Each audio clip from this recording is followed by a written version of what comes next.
Good afternoon, economics students. So we're going to be continuing our discussion of poverty in this lecture.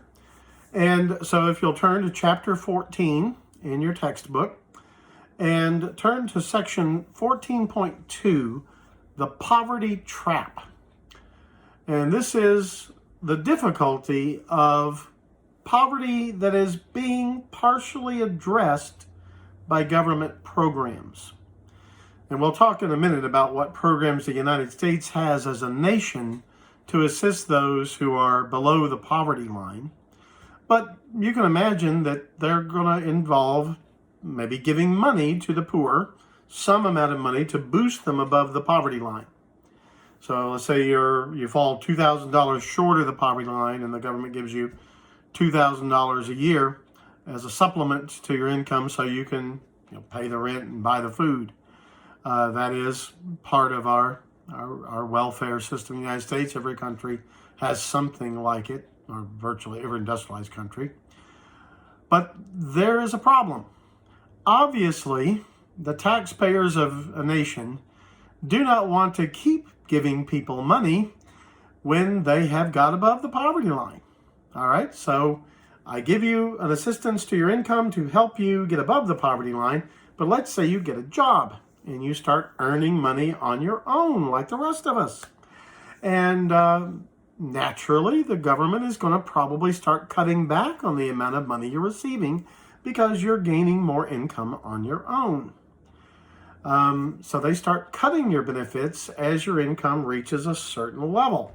Now, that seems perfectly reasonable. I don't think the taxpayers of any country, they're working jobs and paying their taxes. Understandable if they don't want to keep paying people money out of their pocket going to somebody else who has a job and is earning money themselves sufficient to get them out of poverty. So usually those benefits get cut when you earn above a certain amount of income. But here's the problem. Let's say, and if you look at section 14.2, you'll see what is my table 14.3 in the second edition. And there you've got hours worked in the left-hand column. And you've got government support in the third column. And the total income is in the last column. Okay. So they're assuming here something like a minimum wage job when you do get work. But if you are earning $0, if you are staying home with kids, you've got no job, you're making no money, the government gives you $18,000, which is just less than the poverty line, as you'll remember, for an individual. Well, no, for a family of three, I think. So you could imagine a scenario where a woman with small children and she gets payments and she stays home with the kids. That could easily be imaginable, right? $18,000 paid to her. But what if she does manage to get a job for 500 hours a year? And she earns at that job $4,000. So she earns $4,000. Well, okay, we're trying to keep her at the poverty line, so why don't we subtract $4,000 from the $18,000 she used to get in government checks? Okay? So now she gets $14,000 in checks and she earns $4,000. So her total income is at the poverty line again. That sounds fair, doesn't it? The amount of hours worked increases to 1,000 and she earns $8,000. Well, subtract that from the $18,000 she used to get. Now she gets $10,000 in government checks and she earns $8,000. Sounds good. Like it. Move up to 1,500 hours worked. She gets $12,000 from earned income. Her government check reduces to mere $6,000. At 2,000 hours worked, she earns $16,000, gets a mere $2,000 from the government. All this, the total income for the family is $18,000, with the government supplements going down as her income from work goes up. All that sounds perfectly reasonable. The last line, $2,500 hours of work a year, earns $20,000. Now she gets zero support from the government and she earns $2,000 a year more. $2,000 a year more. What is that per month? Probably about $120 more per month in the pocket of the family if she works a 2,500 hour a year job. So you see what they're doing. The government support goes down as her income goes up. And that seems to make perfect sense. But this is the poverty trap. Why should she work if her income doesn't actually go up when she works? If she sat at home with the kids and did no work outside the home at all, she gets $18,000 in income. If she works 1,500 hours a year, leaving her family at home, managing all those and working, and work is work, right? People don't generally say, oh boy, I get to go out and work 1,500 hours this year. They do it because they get an income from it. What does she get as a total family income if she works $1,500 a year? $18,000. It doesn't actually benefit her one iota financially to work. Get it? You could argue that a purely rational person under this system would do zero work and live entirely off of government handouts. Why should I work? It doesn't benefit me to work. I get no more money if I break my back working a job than I do if I sit here and do nothing. That's the poverty trap. Government assistance in this case is arguably a strong incentive not to work. If you get a job, you're expending all your efforts, you're away from your family, all the things that happen when you have a job, and yet you don't actually benefit one iota financially from having the job over what you'd got if you lived off government handouts. That's the poverty trap. The assistance that the government gives to keep people from falling into poverty can work against them ever getting out of poverty. They may just sit there at the poverty line their entire lives on government handouts. It would not be irrational for them to do that. How can we overcome the poverty trap? What can we do to encourage people to get a job and work it? Well, one way you can encourage them to actually get a job and work it is you don't take off $1 for each dollar earned. I earn $1, you drop my government check $1. That makes me stay dead even no matter how hard I work. I'd have to work more than 2,250 hours a year in this scheme to even make a dime more than I did on government assistance alone, okay? I have to have basically a full-time job to do any better than, or close to a full-time job, to do any better than just getting government handouts. What if instead of reducing the handout from the government $1 for each dollar earned, what if we reduce it 60 cents for each dollar earned? In other words, the income of the family actually does go up if you work. It doesn't go up a full dollar like it would if you were just a normal person not on assistance, but it goes up meaningfully if you work. So now this will mean that people will be getting government handouts who are above the poverty line, right? If they work 2,000 hours, they get, $16,000, and I'm only reducing the amount they're losing from their government assistance by a fraction of the dollar. So they might be actually earning $23,000, $24,000 with government assistance.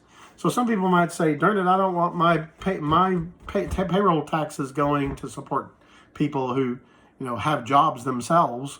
But it does give an incentive to get out and work for these very poor people. And it does reduce the amount of money the federal treasury is paying them to keep them above the poverty line. So that's one solution. That's not the most popular solution, though. In the mid-1990s, the Republican Congress and the Clinton administration passed a major welfare reform bill. We'll talk more about this in the next lecture. But they followed the second option. There is another way to break the poverty trap. And that is to put stipulations on the receipt of the money from the government, the assistance from the government. One of those might be you must have a job in order to get the assistance or be involved in education or job training that will make you more employable when you're done. One of the problems, of course, with the very poor is they're often extraordinarily badly educated and they can't get a decent job. They're doing the most menial kind of jobs there are because they have troubles with literacy or numeracy, or they just don't have the education to get a decent job. So what if, while we're giving them this government assistance, we make it a requirement that they get the training they need to get a good job when they're done?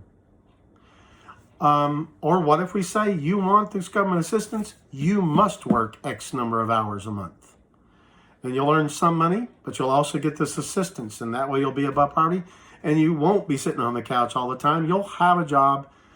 There's a psychological benefit to this too, something to ponder. It's not really dollars and cents economics, but many studies have shown that having a job does increase your sense of self-esteem. And a lot of times poor people are suffering from depression. I mean, who wouldn't, right? You're living below the poverty line, of course you're going to be depressed. But you get out and get a job, it helps self-esteem, it helps with depression, and probably makes them more employable in the first place. So there are benefits to imposing a work and education requirement to get these benefits from the government. And in I believe it was 1995, the federal government welfare system was reformed to put in place these requirements. There is also another thing that's part of that reform. You can put a time limit on how long you get the assistance. And in the federal government reform of the mid-90s, it was 5 years. You get it for 5 years. After that, cut off. So this would hopefully discourage people from lounging on the couch all the time and not getting out and getting the training they need to get a better job. Because 5 years from now, it's going away. Now, at your age, 5 years seems like a very long time, but it's not that long. And, so rational actors would probably say, darn, I've already used up 2 years of my welfare handout. I better get an education, get some kind of job training, or get some work experience where I can get a better job down the road, because 3 years from now, it's the gravy train's over. So that's how federal welfare programs were reformed. And we'll look in the book, it gives some data.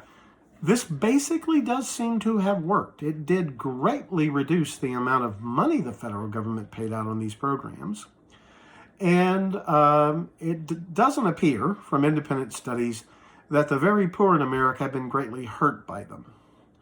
On the other hand, it doesn't appear there's been a huge amount of improvement. We still have lots of people under the poverty line getting assistance. So it hasn't solved poverty or anything remotely like it. But at least it costs less money, and it doesn't look like people are being terribly hurt by these reforms. So that's a win, I guess. All right. So the poverty trap is this thing that once I get government assistance, it's foolish of me to work too hard myself, because then I actually could lose, I lose hours of work, and I get no actual benefit to my well-being financially from working in the poverty trap. So putting work requirements or education requirements and time limits on it, this seems to be the way America's gone to break the poverty trap. Okay, that's all for this lecture. Next lecture, we'll talk about the social safety net we have in America today. Bye.